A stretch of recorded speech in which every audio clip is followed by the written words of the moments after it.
Donnie and Dolly, the team is supported by ableauctions.ca. Closing your business? We can help.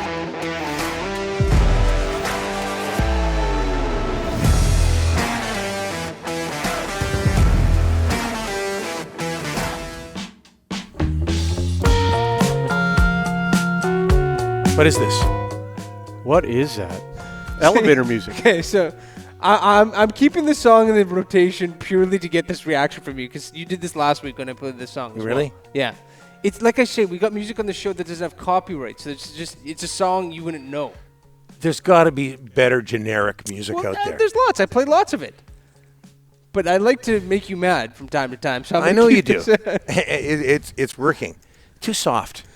Today's guests are brought to you by Optic Foliar, the only lights-on spray with no damage and no burning to your plant leaves. John Shannon standing by. Oh, yeah. Plant efficiency, nutrition, and results all combined into a single solution for all stages of growth and safe to use on flowers.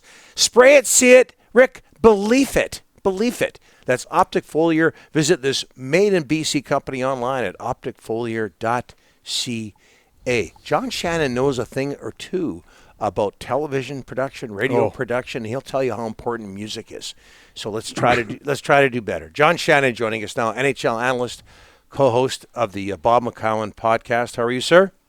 Well, let's make one thing clear. I did not request that music, and I am hot as a fiddle. Nobody's that hot, John. Well, hey, no. Yeah. Rick and I get hot as a fiddle all the time. Yeah. Hot as a fiddle.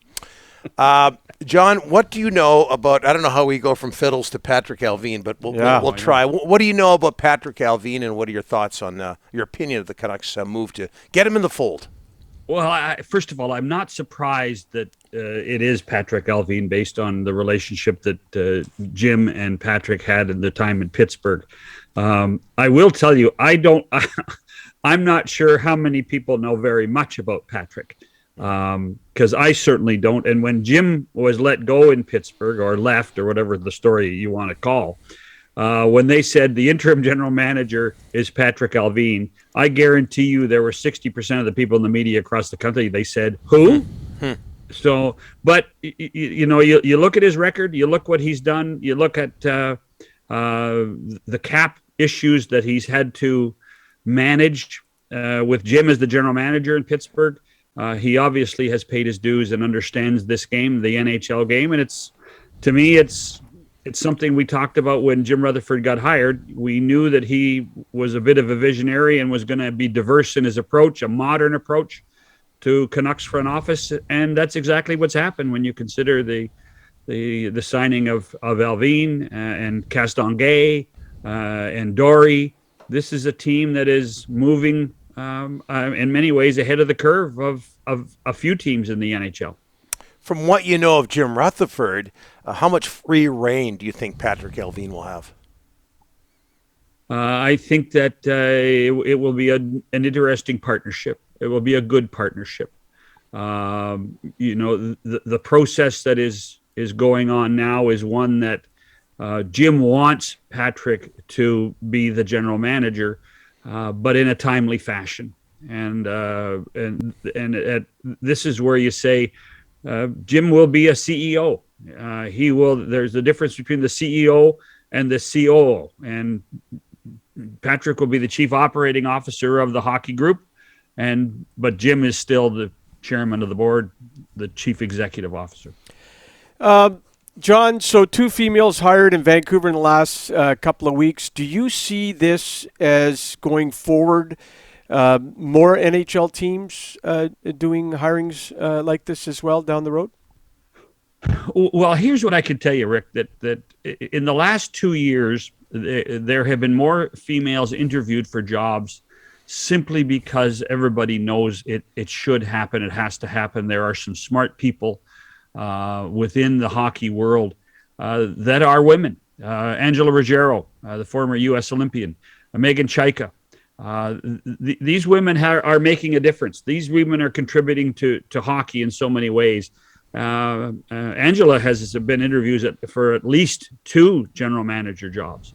The key thing, and this is where the Castonguay hiring is so smart, the key thing is you have to understand the inner workings of a hockey operations group. You can't just be thrown in to be the general manager. So that first role, that assistant GM's job, is vital.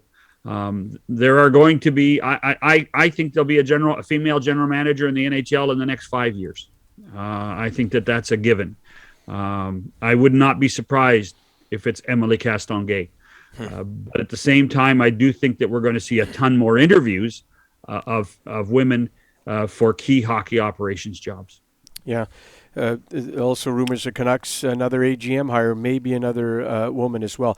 Evander Kane, it looks like, John, is Edmonton bound. Obviously, a lot of people are going to say, why is he getting a second chance? I mean, that's already out there. But it looks like he's Edmonton bound. Your thoughts? You're right. It does look that way. I think the Oilers were still waiting to hear, as of last night, about what the league ruling will be. There were at least two teams that were kicking tires, including the Oilers, on Kane. So from that perspective, it certainly looks like that's the way that they're going to go. They are aware. The Oilers as an organization are aware that there's going to be a little bit of negative news about this, a little bit of pushback from season ticket holders, from corporate partners in Edmonton. But they are trying to, the risk reward they feel is better with Kane in the lineup than not with having his goal scoring. And then they just have to monitor everything that Kane does. Every time I ask the question, I get the pushback saying, listen, it's only for 4 months. They need to get over the top. They need some more goal scoring. You guys saw them the other night against the Canucks. Mm-hmm. Even though they had a ton of shots on goal or shots at goal, this is a team that still lacks goal scoring. And if you can find a goal scorer for free, in essence, then Kenny Holland probably has an obligation to try to do it. I don't agree with it, but that's Kenny's obligation. Here's something, John, that I don't think, certainly on this show, we've talked enough about, and that's somebody who just recently left us, a Hall of Famer. Your memories, and I know you're short on time here, but your memories of Clark Gillies. Well, with all the talent that was on that team, I truly believe that Clark Gillies was the glue guy.